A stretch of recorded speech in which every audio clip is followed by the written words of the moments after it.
Welcome to another story on Cheating Tales Lab. We're so happy to have you here, and today's story is one we think you'll really enjoy. So without further ado, let's begin. Ethan Reeves wiped his hands on a greasy rag, the smell of motor oil clinging to his skin like a second layer. The '67 Mustang gleamed under the harsh fluorescent lights of the high-end auto restoration shop. He glanced at his watch, 8:45 p.m. Olivia would be wondering where he was. As if on cue, his phone buzzed. A text from his wife. Working late. Don't wait up. Ethan's jaw clenched. Third time this week. He typed back a terse okay, and tossed the phone onto his workbench with more force than necessary. The drive home was a blur of streetlights and racing thoughts. When he pulled into the driveway, the house was dark. Olivia's car was gone. Inside, Ethan poured himself a whiskey neat. He sank into his favorite armchair, the leather creaking under his weight. The house felt too quiet, too empty. His eyes landed on Olivia's open laptop on the coffee table. He shouldn't. He really shouldn't. But the whiskey burned away his reservations. Ethan leaned forward, tapping the space bar to wake the screen. A string of emails popped up. Nothing incriminating. But something about the tone of the exchanges with her co-workers seemed off. Too familiar, too flirtatious. A key in the lock made him snap the laptop shut. Olivia breezed in, her cheeks flushed and hair slightly disheveled. "Oh, you're still up," she said, surprise coloring her voice. "I thought I told you not to wait." Ethan forced a smile. "Just got in myself. Busy day at the shop." Olivia nodded, distracted. Her phone chimed and she glanced at it, a small smile playing at her lips before she quickly schooled her features. "I'm beat," she announced. "Heading to bed. Don't stay up too late." As she climbed the stairs, Ethan's eyes narrowed. The seeds of suspicion, once planted, began to take root. Over the next few weeks, Ethan found himself hyper-aware of Olivia's movements. Strange phone calls at odd hours became the norm. She'd step out onto the porch, speaking in hushed tones. When he'd ask who it was, she'd wave it off as work stuff with a tight smile. The work emergencies multiplied. Late nights at the office, sudden weekend meetings. Each time, Ethan's unease grew. One evening, as Olivia showered, Ethan found himself staring at her purse. The temptation to look inside gnawed at him. With a deep breath, he reached in and pulled out her wallet. Flipping it open, he found their shared credit card statement. His eyes widened as he scanned the charges.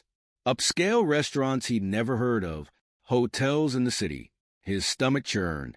The sound of the shower stopping jolted him back to reality. He hastily shoved the statement back into her wallet and returned it to her purse, heart pounding. That night, as Olivia slept soundly beside him, Ethan made a decision. He'd crossed a line by looking at her wallet, but he couldn't shake the feeling that something was terribly wrong. The next day, on his lunch break, he purchased a small GPS tracker. His hand shook slightly as he installed it in Olivia's car, hidden beneath the dashboard. The guilt of invading her privacy warred with his need to know the truth. Over the next week, Ethan obsessively checked the tracker's data. Most of Olivia's movements were innocuous. Her office, the gym, the grocery store. But then a pattern emerged. Frequent visits to an affluent neighborhood across town, always during her supposed late nights at the office. The final straw came when he checked their online banking and noticed a series of large transfers from their joint account to an account he didn't recognize. Ethan's hands clenched into fists. He needed answers, and he needed them now. The business card felt heavy in Ethan's hand. Mia Chun, private investigator. Her office was tucked away in a nondescript building downtown, the kind of place you'd walk by 100 times without noticing. Mia was all business, her dark eyes sharp as she listened to Ethan's suspicions. "I'll need a week," she said. "Maybe 2. I'll be discreet." Ethan nodded, swallowing hard. "Just find out the truth, whatever it is." The next 10 days were agony. Ethan went through the motions at work, his mind constantly elsewhere. He barely slept, lying awake listening to Olivia's steady breathing beside him, wondering if she was dreaming of someone else. When Mia finally called, her voice was grim. "I have what you need. Meet me at my office." The manila envelope Mia slid across her desk might as well have been filled with TNT. Ethan's hand shook as he opened it, spilling out a stack of high-resolution photos. Olivia, laughing over wine at a candlelit restaurant. Olivia, entering a hotel, a tall man's arm around her waist. Olivia, kissing that same man passionately in an elevator. "His name is Dr. Nathaniel Hawthorne," Mia said quietly. "He's a neurosurgeon at St. Mary's Hospital." Ethan felt the blood drain from his face. He recognized the name. Olivia had mentioned him in passing, a new doctor at her firm's biggest client. "I'm sorry," Mia added, genuine sympathy in her voice. Ethan nodded woodenly, gathering up the photos. "You did your job. Thank you." The drive home was a blur. Ethan's mind raced, replaying every moment of the past few months through this new, horrible lens. How long had it been going on? How could he have been so blind? Olivia was in the kitchen when he walked in, humming as she chopped vegetables for dinner. She looked up with a smile that quickly faded when she saw his expression. "Ethan, what's wrong?" He slapped the envelope down on the counter. "Care to explain?" Olivia's face went pale as she looked at the contents. For a long moment, there was only silence. Then her eyes hardened. "You had me followed? How dare you invade my privacy like that?" Ethan laughed bitterly. "Your privacy? That's rich, coming from someone who's been lying to my face for God knows how long." "It's not what you think," Olivia began, but Ethan cut her off. Don't you dare try to gaslight me. I've seen the evidence with my own eyes." Olivia's face crumpled. "Ethan, please. We can work through this. It was a mistake, I swear." But Ethan wasn't listening.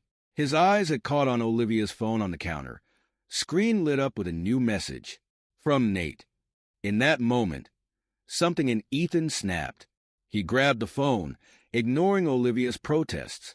"Warn Nathaniel," he read aloud, his voice dangerously calm. "About what exactly? The investigation? Or the fact that your idiot husband finally caught on?" Olivia's silence was all the confirmation he needed. Ethan set the phone down carefully, his mind already racing ahead to what needed to be done. "I'm going for a drive," he said flatly. "Don't wait up." As he walked out, he could hear Olivia on the phone behind him, her voice low and urgent, warning her lover, no doubt. Let her. It didn't matter now. Ethan drove aimlessly for hours, the betrayal eating away at him like acid. By the time he returned home in the early hours of the morning, his shock had crystallized into something harder, colder. A plan was forming in his mind. Olivia was asleep when he crept into the bedroom. In the pale moonlight, she looked peaceful, beautiful. Ethan felt a twinge of the love he'd once felt for her, quickly swallowed by a tide of bitter rage. He wouldn't confront her. Not yet. For now, he'd play the fool, the trusting husband. And all the while, he'd be planning for the day when he'd make them both pay for every lie, every betrayal. Ethan slipped into bed, his mind racing with possibilities. As he drifted off to an uneasy sleep, one thought echoed in his mind.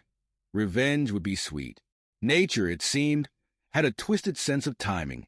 3 days after Ethan's world imploded, the skies opened up. Rain lashed against windows. Wind howled through trees, and the normally placid river that ran through town swelled to monstrous proportions. Ethan stood in the doorway of his shop, watching as muddy water crept ever closer. Most of the other businesses on the street had already evacuated, their owners fleeing with whatever valuables they could carry. Ethan, his boss Frank, shouted over the howling wind, "We gotta go, son. It's not safe." Ethan nodded numbly, taking one last look at the classic cars they'd worked so hard to restore. The '67 Mustang he'd just finished gleamed under the emergency lights, about to be swallowed by the flood. As they drove to higher ground, Ethan's phone buzzed. A text from Olivia. Are you safe? The hospital's evacuating non-critical patients. I'm helping coordinate. Might be late. He typed back a terse, I'm fine, and tossed the phone onto the passenger seat. Let her worry. It was the least she deserved. The next few days were chaos. The flood ravaged the town, leaving destruction in its wake. Ethan's shop was hit hard, water and mud ruining years of work and hundreds of thousands of dollars worth of classic cars. When the waters finally receded, the full extent of the damage became clear. Frank stood in the middle of the ruined shop, his face ashen. I don't know if we can come back from this, Ethan, he said quietly. The insurance, it might not be enough. I might have to close up for good. Ethan felt a knot form in his stomach. The shop had been his life for years. The thought of losing it, on top of everything else. That evening, he sat at the kitchen table, surrounded by insurance forms and damage reports. Olivia bustled around, making coffee and fussing over him. Maybe this is a sign, she said tentatively. Maybe we should think about moving, starting fresh somewhere new. Ethan's head snapped up. For a moment, he thought he saw a flicker of guilt in her eyes. Was she suggesting this out of remorse? Or was she looking for an easy way out, a chance to be closer to her lover? But then a thought struck him, a move that could work in his favor, give him the space and time he needed to put his plan into action. You know what? He said, forcing a smile. Maybe you're right. A fresh start could be good for us. Olivia's relief was palpable. She reached across the table, squeezing his hand. We'll get through this together, honey. I promise. Ethan squeezed back, his mind already racing ahead. Yes, they'd move. And while Olivia thought they were working on their marriage, he'd be setting the stage for his revenge. Over the next few weeks, as they dealt with the aftermath of the flood, Ethan began quietly laying the groundwork for his plan. He started liquidating assets, squirreling away money in accounts Olivia didn't know about. He researched new identities, offshore banking, ways to disappear. All the while, he played the part of the devoted husband. He listened to Olivia's empty promises to work on their marriage, nodded along as she talked about couples therapy. He even managed to choke out, I love you when needed, though the words tasted like ash in his mouth. One night, as Olivia slept, Ethan found himself drawn to her laptop again. This time, he didn't hesitate. He needed information, ammunition for what was to come. What he found made his blood boil. Email after email between Olivia and Nathaniel, full of flowery declarations of love and explicit details of their encounters. But it was the financial information that really caught his eye. Olivia had been siphoning money from their joint accounts into a private one. Thousands of dollars, meant for their future, now earmarked for a life with another man. Ethan's hands shook as he copied down the account details. This was it, the final piece he needed. With this, he could destroy them both, financially, professionally, personally. As he closed the laptop, a calm settled over him. The path ahead was clear now. Olivia and Nathaniel thought they were so clever, so in control. They had no idea what was coming. Ethan slipped back into bed, his mind racing with plans. The perfect storm had given him the perfect opportunity. Now, all he had to do was wait for the right moment to strike. Ethan Reeves sat in the dark, the blue glow of his laptop screen illuminating his face. His fingers flew across the keyboard, crafting a digital persona with the precision of a master forger. Alex Sterling, venture capitalist extraordinaire, was coming to life. He'd always had a knack for computers, a hobby that had taken a back seat to his mechanical skills. Now, that hidden talent was the linchpin of his revenge. LinkedIn profile? Check. Carefully curated Twitter feed? Done. A sleek website for Sterling Ventures, complete with glowing testimonials from shell companies? Perfect. Ethan leaned back, admiring his handiwork. Alex Sterling was everything he wasn't. Wealthy, connected, and passionate about cutting-edge medical technology. The perfect bait for a certain ambitious neurosurgeon. He glanced at the clock. 3:47 a.m. Olivia would be waking up soon, heading to the hospital for her early shift. To her lover, Ethan's jaw clenched. He forced himself to take a deep breath. Patience. That's what this whole charade was about. Patience and planning. He navigated to Dr. Nathaniel Hawthorne's professional networking profile. His mouse hovered over the connect button. This was it. The first domino. Click. Across town in a luxurious penthouse apartment, Dr. Nathaniel Hawthorne's phone buzzed. He groaned, reaching for it blindly in the dark. Olivia stirred beside him. "What is it?" she mumbled sleepily. "Nothing, darling. Go back to sleep." Nathaniel squinted at the screen, a notification from his professional networking app catching his eye. A connection request from Alex Sterling? The name wasn't familiar, but the profile was intriguing. CEO of Sterling Ventures, specializing in medical technology investments. Nathaniel's heart raced. This could be the break he'd been waiting for. His research was groundbreaking, but funding was always an issue. If he could get an investor, like Sterling, interested, he accepted the request without hesitation, already composing a message in his head. This could change everything. Back in his home office, Ethan allowed himself a small, grim smile as the acceptance notification popped up. Hook, line, and sinker. Over the next few weeks, Alex and Nathaniel exchanged a flurry of messages. Ethan played his part perfectly, expressing keen interest in Nathaniel's research while dangling the possibility of substantial funding. Olivia noticed the change in her lover. Nathaniel was distracted, constantly checking his phone, staying late at the lab. "Is everything all right?"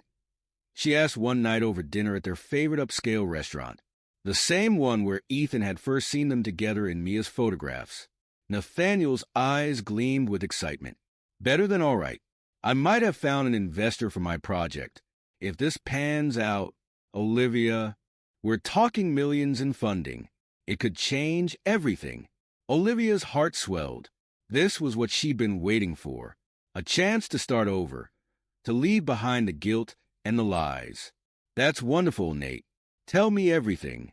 As Nathaniel launched into an explanation of neural interfaces and groundbreaking therapies, Ethan sat alone in his home office, monitoring their conversation through the bug he'd planted in Olivia's purse. His hands clenched into fists as he listened to them plan their future together. Soon, he thought, soon they'd see just how quickly dreams could turn to ashes. The next day, Alex sent Nathaniel a proposal, a chance to fast-track his research, to push the boundaries of what was possible. All he needed to do was bend a few rules, skirt a few ethical guidelines. Nathaniel hesitated. It was risky if anyone found out, but the potential rewards were too great to ignore. With trembling hands, he replied to Alex, "I'm in." Ethan leaned back in his chair, a wolfish grin spreading across his face. The trap was set. Now, all he had to do was wait for his prey to stumble into it.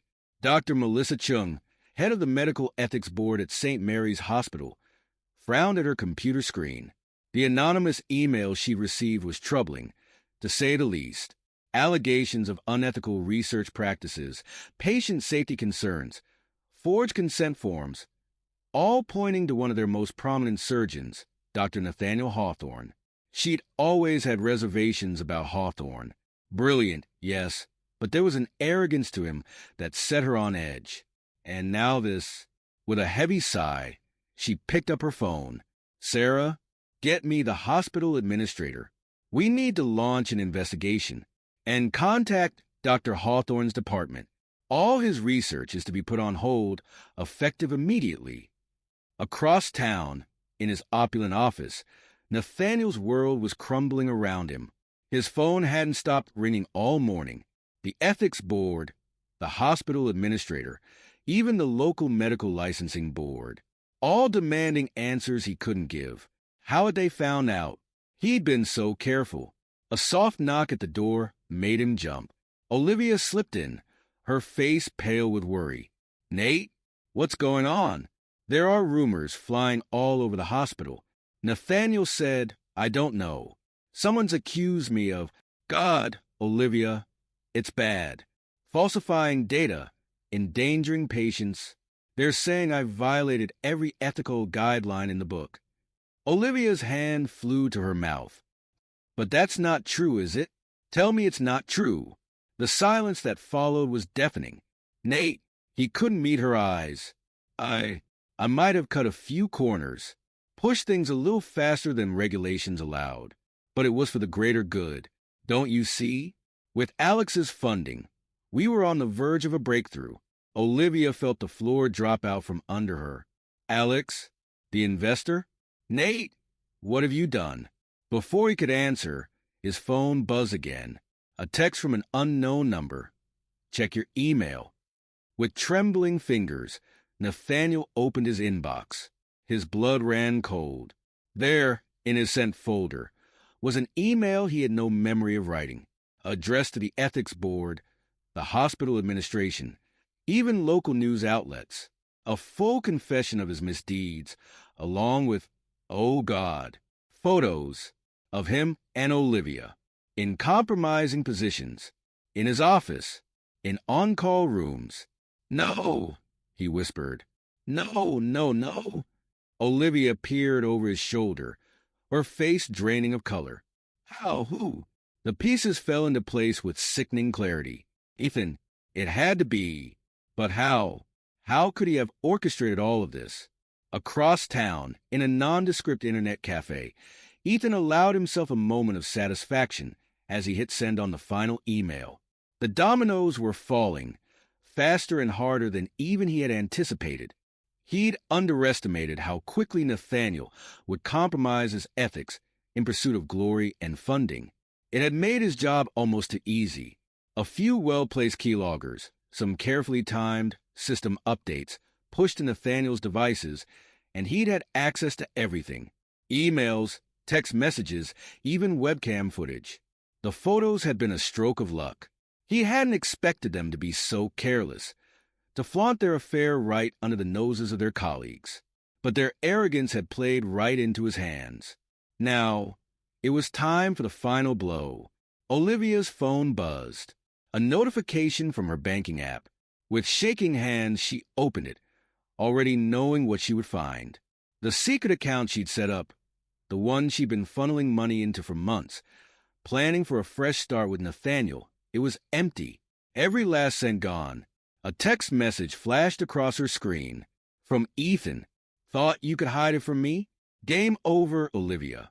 I want a divorce. Olivia's knees gave out.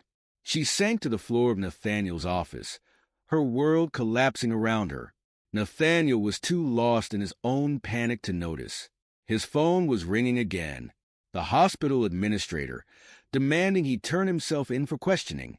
In that moment, as sirens began to wail in the distance, Olivia realized the true extent of her mistakes. She'd thrown away a good man, a good life for this, a house of cards built on lies and betrayal, now crumbling to dust. The garage was silent save for the soft clink of tools and the occasional muffled curse. Ethan wiped sweat from his brow, stepping back to admire his handiwork. The 1969 Chevrolet Camaro gleamed under the harsh fluorescent lights, its midnight blue paint job flawless. To the untrained eye, it was simply a beautifully restored classic. But Ethan knew better. Every inch of this car had been modified, the engine tuned for maximum performance and minimal noise. The gas tank expanded and reinforced. Hidden compartments built into the doors, the trunk, even under the seats. A state-of-the-art GPS scrambler and a top-of-the-line communications system, all carefully concealed. This wasn't just a car. It was an escape plan on wheels. Ethan ran his hand along the smooth fender, a bittersweet smile playing at his lips. In another life, he might have restored this beauty out of pure love for the craft. Now, it was just another tool in his arsenal, a means to an end. He glanced at his watch. 2:17 a.m. In a few hours, the world would wake up to find Ethan Reeves had vanished into thin air. The new driver's license felt strange in his hands. Gabriel Foster, it proclaimed in bold letters. Born in Oregon, recently moved to Colorado. A successful classic car restorer, looking to start fresh in a new city. Ethan, no! Gabriel now took one last look around the garage. 5 years of his life, packed into boxes and duffel bags. Everything else had been sold, donated, or simply left behind. No loose ends. He'd been tempted to leave a note. For Olivia, for his former colleagues, for anyone who might wonder what had become of Ethan Reeves. But in the end, he decided against it. Let them wonder. Let them feel a fraction of the uncertainty and betrayal he'd experienced. The Camaro's engine purred to life, a sound so smooth it was barely audible. Gabriel eased it out of the garage and onto the quiet, pre-dawn streets. As he drove past Olivia's house one last time, he allowed himself a moment of reflection. 5 years of marriage, a lifetime of memories, all reduced to ashes by her betrayal. He thought of Olivia and Nathaniel, probably huddled together in some lawyer's office, trying to salvage what was left of their reputations and careers. Let them have each other, he thought bitterly. They deserved no better. The for sale sign on their front lawn flickered in his headlights as he drove past. Another piece of bait. He'd hired a realtor under a false name, left instructions for the proceeds of the sale to be donated to a local children's hospital. It would keep the authorities guessing, wondering if he'd fled the country. As the town limits approached, Gabriel felt a weight lift from his shoulders. Ethan Reeves was dead. His old life, his pain, his betrayal, all of it left behind in the pre-dawn darkness. The open road stretched before him, promising freedom, a new beginning. Gabriel Foster pressed down on the accelerator, the Camaro responding with a throaty growl. He didn't look back. In the days and weeks that followed, the disappearance of Ethan Reeves became the talk of the town. Theories ran wild. Had he embezzled money and fled to South America? Been the victim of foul play? Gone into witness protection? Olivia found herself at the center of a storm of gossip and speculation. The details of her affair with Dr. Hawthorne had leaked, adding fuel to the fire. Every pitying glance, every whispered conversation that stopped when she entered a room was a fresh torment. She'd tried to access the money she'd squirreled away, hoping to hire a private investigator to find Ethan. But the account was empty, cleaned out without a trace. She was left with nothing but questions and regrets. Nathaniel was no help, his career in tatters. Facing potential criminal charges, he'd retreated into himself. The passion that had drawn Olivia to him had curdled into bitterness and self-pity. As she sat alone in their now empty house, surrounded by for sale signs and packed boxes, Olivia felt the full weight of her choices crash down upon her. She'd thrown away a good man, a good life for, what? A fantasy that had crumbled like a house of cards. For the first time, she allowed herself to consider the possibility that Ethan's disappearance wasn't just about running away. The precision of it all, the way he dismantled their lives so thoroughly. This was revenge, served cold and calculated. Olivia shivered, wrapping her arms around herself. Wherever Ethan was, whatever he'd become, she had a sinking feeling that this was far from over. Miles away, on a winding mountain road, Gabriel Foster smiled as he caught a glimpse of his new home city in the distance. The Camaro purred beneath him, eating up the miles. A new life awaited, and with it, the next phase of his plan. The growl of a finely tuned engine echoed through the cavernous workshop as Gabriel Foster eased a gleaming 1970 Dodge Challenger onto the lift. He killed the ignition, the sudden silence broken only by the soft ping of cooling metal. 5 years. 5 years since he'd left behind the life of Ethan Reeves. 5 years of building a new identity from the ground up. Gabriel Foster, classic car restoration expert, was now a fixture in this small Colorado town. His business was thriving, his reputation impeccable. He wiped his hands on a rag, surveying his domain. Rows of vintage beauties in various states of repair filled the shop. This was his life now. Simple, uncomplicated, no betrayals, no lies. The crunch of gravel outside pulled him from his reverie. Probably Mrs. Hadley, coming to check on her husband's prize Mustang. Gabriel plastered on his best customer service smile and turned towards the door. The smile froze on his face. The young man who walked in couldn't have been more than 20. Shaggy brown hair, intense green eyes that sparked with a familiar fire. Gabriel felt his stomach lurch. It was like looking at a ghost of his younger self. "Can I help you?" he managed, his voice steadier than he felt. The young man's eyes darted around the shop before settling on Gabriel. "Are you Ethan Reeves?" The name hit Gabriel like a physical blow. He hadn't heard it spoken aloud in years. "I think you got the wrong." "Don't bullshit me," the kid snarled, taking a step closer. "I know who you are. I've spent years tracking you down." Gabriel's mind raced. How had he slipped up? What trail had he left behind? He'd been so careful. "My name is Lucas," the young man continued, his voice shaking slightly. "I'm your son." The world tilted on its axis. Gabriel, no, Ethan, because who was he kidding now? Gripped the edge of a nearby workbench to steady himself. A son? Impossible. Olivia had never been pregnant. Had she? That's not possible, he said, hating how weak his voice sounded. Lucas barked out a harsh laugh. "Yeah, that's what Mom said you'd probably say. Deadbeat dad denies everything, right?" Ethan's shock was quickly replaced by a familiar anger. Of course Olivia would do this. One last twisted knife in his back. "How old are you?" he asked, buying time as his mind whirled. 21 next month, Lucas replied, a hint of defiance in his tone. The math didn't add up. If this kid was telling the truth, he would have been born well before Ethan and Olivia even met, which meant a cold certainty settled over Ethan. He knew exactly what game was being played here. "What do you want, Lucas?" he asked, his voice flat. The young man's bravado faltered slightly. Mom's sick. Cancer. The treatments are expensive, and I'm trying to put myself through college. We need help. You owe us that much, at least." Ethan almost laughed at the audacity of it all. Olivia, using her own son as a pawn in one last desperate grab. He wondered if the kid even knew the full story, or if he was just an unwitting puppet in his mother's schemes. "And if I refuse?"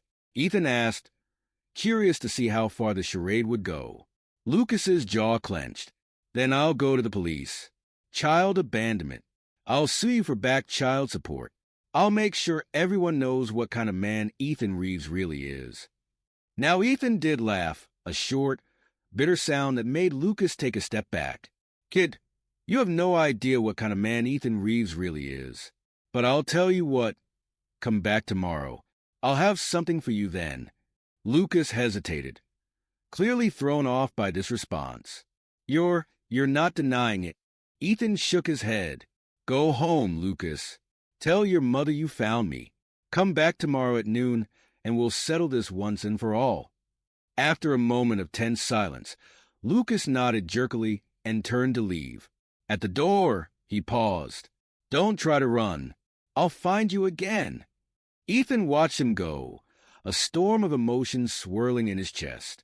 When the sound of Lucas's car had faded, he pulled out his phone and dialed a number he hadn't used in years. "Mia? It's E.T. It's Gabriel. I need one more favor." The next day, precisely at noon, Lucas stood in Gabriel's workshop, radiating nervous energy. His eyes darted around the room, taking in the tools, the half-restored cars, searching for, what? A sign of the father he'd never known? Some tangible connection to the man who'd abandoned him and his mother? Gabriel watched him silently for a moment, struck again by the physical resemblance. It was uncanny, really, if he hadn't known better. "Sit down, Lucas," he said, gesturing to a pair of battered office chairs in the corner. "We need to talk." Lucas complied, his earlier bravado seemingly diminished in the harsh light of day. Gabriel took the seat across from him, a manila envelope in his hands. "Before we start, I want you to know that I'm sorry," Gabriel began. Lucas's head snapped up, hope flaring in his eyes. "You are?" Gabriel nodded solemnly. "I'm sorry that your mother has put you in this position. I'm sorry that she's used you as a pawn in her games. And I'm sorry for what I'm about to tell you, because it's going to hurt. but you deserve the truth. He opened the envelope and pulled out a sheet of paper, handing it to Lucas. The young man's brow furrowed as he scanned the document. What is this? It's a DNA test result, Gabriel said quietly, performed by one of the most reputable labs in the country. It proves conclusively that I am not your biological father. Lucas's face went pale, then flushed with anger. This is bullshit. You faked this. You're just trying to weasel out of your responsibilities. Gabriel shook his head. I wish it were that simple, kid. But think about it. You said you're almost 21. That means you were born in 2003, right? Lucas nodded warily. I didn't even meet your mother until 2016. We were married in 2018. The math doesn't add up, Lucas. It never did. But Mom said... Your mother lied, Gabriel said, his voice gentle but firm. She's been lying to you for a long time, I suspect. Lucas slumped in his chair, the fight draining out of him. Why would she do that? Gabriel sighed. That's a long story, one I'm not sure you're ready to hear. But I think you need to. Over the next hour, Gabriel, no Ethan, because there was no point in pretending anymore, told Lucas everything. The affair, the betrayal, the elaborate revenge plot. He spared no details, laying bare the ugly truth of it all. Lucas listened in stunned silence, his face a kaleidoscope of emotions, shock, disbelief, anger, grief. When Ethan finished, Lucas sat motionless for a long moment. Then, in a voice barely above a whisper, he asked, So who is my real father? Ethan's jaw clenched. Based on the timeline and everything else I know, I'd say it's almost certainly Dr. Nathaniel Hawthorne. Lucas's head snapped up. Mom's boss? The one she's been with since. Since before I left, yes, Ethan confirmed. I'm sorry, Lucas. You deserve better than this. The young man stood abruptly, pacing the small office area. All these years, she told me you ran out on us, that you couldn't handle the responsibility. I've hated you my whole life for abandoning us. And now you know the truth, Ethan finished softly. It's not an easy thing to face, believe me, but it's better than living a lie. Lucas turned to him, his eyes shining with unshed tears. What am I supposed to do now? Mom's sick. She needs help. And I don't even know who I am anymore. Ethan stood, placing a hesitant hand on Lucas's shoulder. You're the same person you've always been, Lucas. Your mother's lies don't change who you are. As for what to do, I think you need to have a long talk with Dr. Hawthorne, and with your mother. Lucas nodded numbly. Yeah, I guess I do. As Lucas turned to leave, Ethan called out, Wait. He went to his desk, pulled out a checkbook, and quickly wrote something. Here, he said, handing the check to Lucas. It's not much, but it should cover your next semester of college, at least. Whatever else has happened, none of this is your fault. You shouldn't have to put your life on hold because of your parents' mistakes. Lucas stared at the check, then back at Ethan. Thank you. I don't know what to say. Ethan shook his head. You don't have to say anything. Just live your life, Lucas. Don't let the bitterness consume you. Trust me, I know how tempting that can be. After Lucas left, Ethan sank back into his chair, suddenly feeling every one of his years. He'd thought his revenge was complete, that he'd put the past behind him. But seeing the pain in Lucas's eyes, the devastation of a young man whose world had just been turned upside down for the first time, Ethan wondered if the cost of his vengeance had been too high. He shook off the thought. What was done was done. He couldn't change the past. All he could do was move forward. But as he turned back to his work, Ethan couldn't shake the feeling that this wasn't over. Not yet. The call came on a crisp autumn morning, 6 months after Lucas's visit. Ethan was elbow deep in the engine of a '65 Shelby Cobra when his phone buzzed. He almost ignored it, but something made him reach for it. The voice on the other end was unfamiliar, professional. A doctor from his old hometown. Olivia was dying. Stage 4 pancreatic cancer. She didn't have long, and she was asking for him. Ethan's first instinct was to hang up, to pretend he'd never received the call. He'd put that life behind him. Olivia's fate was no longer his concern, but as he stared at the Cobra's gleaming engine, he realized he couldn't let it end like this. There were things that needed to be said, a final reckoning to be had. The drive back to his old hometown was surreal. Familiar landmarks blurred past, ghosts of a life long abandoned. Ethan felt like a stranger in his own skin. Ethan Reeves and Gabriel Foster warring for dominance with each mile that passed. St. Mary's Hospital loomed before him, a place he'd only visited in nightmares for the past 5 years. As he walked through the sterile corridors, the smell of disinfectant and despair assaulting his senses, Ethan steeled himself for what was to come. Room 437. He paused outside the door, his hand on the handle. It wasn't too late to turn back, to drive away and never look back. But he'd come this far. He needed to see it through. Olivia lay in the hospital bed, a pale shadow of the woman he'd once loved. Tubes and wires snaked from her frail body, monitors beeping a soft, steady rhythm. Her eyes were closed, but they fluttered open as he approached. "Ethan," she whispered, her voice a dry rasp. "You came." He stood at the foot of her bed, hands gripping the railing. "I came." Silence stretched between them. Years of unspoken words and buried emotions threatening to suffocate them both. Finally, Olivia spoke again. "I'm sorry. For everything. I know it doesn't change anything, but I needed you to hear it." Ethan's jaw clenched. "You're right. It doesn't change anything." Olivia's eyes filled with tears. "I've lost everything, Ethan. Nathaniel left when the money ran out. Lucas won't speak to me. Not since he found out the truth. And whose fault is that?" Ethan's voice was cold. "You lied to everyone, Olivia. You betrayed me. You used your own son as a pawn. Did you really think there wouldn't be consequences?" She turned her face away, shame etched in every line.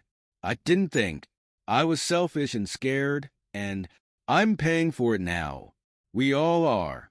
Ethan felt his carefully constructed walls beginning to crack. He had imagined this moment so many times over the years, dreamed of standing over Olivia's broken form and feeling nothing but satisfaction. But now, faced with the reality, "Do you know what you did to me?" he asked, his voice low and intense. "Do you have any idea what it's like to have your entire world shattered? To realize that everything you believed in was a lie?" Olivia met his gaze, her eyes clear despite the pain medication coursing through her system. "I think I do now." Ethan laughed, a harsh, bitter sound. "Poetic justice, I suppose. You reap what you sow, Olivia." "Is that why you're here?" she asked. "To watch me suffer? To make sure I die alone and in pain?" For a moment, Ethan was tempted to say yes, to twist the knife one last time. But as he looked at Olivia, withered and frail in her hospital bed, he felt the last of his anger drain away, replaced by a bone-deep weariness. "No," he said softly. "I'm here because despite everything, we shared a life once. And I needed to know that it meant something, that it wasn't all a lie." Olivia reached out a trembling hand. After a moment's hesitation, Ethan took it. "It wasn't all a lie," she whispered. "I did love you, Ethan. Maybe not enough, maybe not the right way, but I did. And I'm so sorry for what I did to you, to us." Ethan nodded, not trusting himself to speak. They sat in silence for a long moment, the rhythmic beeping of the heart monitor the only sound in the room. Finally, Ethan stood. "I should go." Panic flashed in Olivia's eyes. Will you come back?" Ethan hesitated. "I don't know," he said honestly. "I don't think so. This is goodbye, Olivia." She nodded, tears streaming down her gaunt cheeks. "I understand. Thank you, Ethan, for coming, for everything." He paused at the door, looking back at the woman who had once been the center of his world. "Goodbye, Olivia." I hope you find peace. As Ethan walked out of the hospital, he felt as if a great weight had been lifted from his shoulders. The thirst for vengeance that had driven him for so long was finally quenched, leaving behind a strange, hollow feeling. He climbed into his modified Camaro, the engine purring to life beneath him. As he pulled out of the parking lot, Ethan caught a glimpse of his reflection in the rearview mirror. The man looking back at him was neither Ethan Reeves nor Gabriel Foster. He was someone new, someone forged in the fires of betrayal and tempered by the cold waters of revenge. The open road stretched before him, full of possibilities. Ethan, or whoever he was now, put the car in gear and drove towards the setting sun, leaving the ghost of his past behind once and for all. As the town faded in his rearview mirror, Ethan realized that the end of his revenge wasn't the end of his story. It was just the beginning of a new chapter. And for the first time in years, he found himself looking forward to what came next. This is where our story comes to an end. Share your thoughts in the comment section. Thanks for your time. If you enjoy this story, please subscribe to this channel. Click on the video you see on the screen, and I will see you there.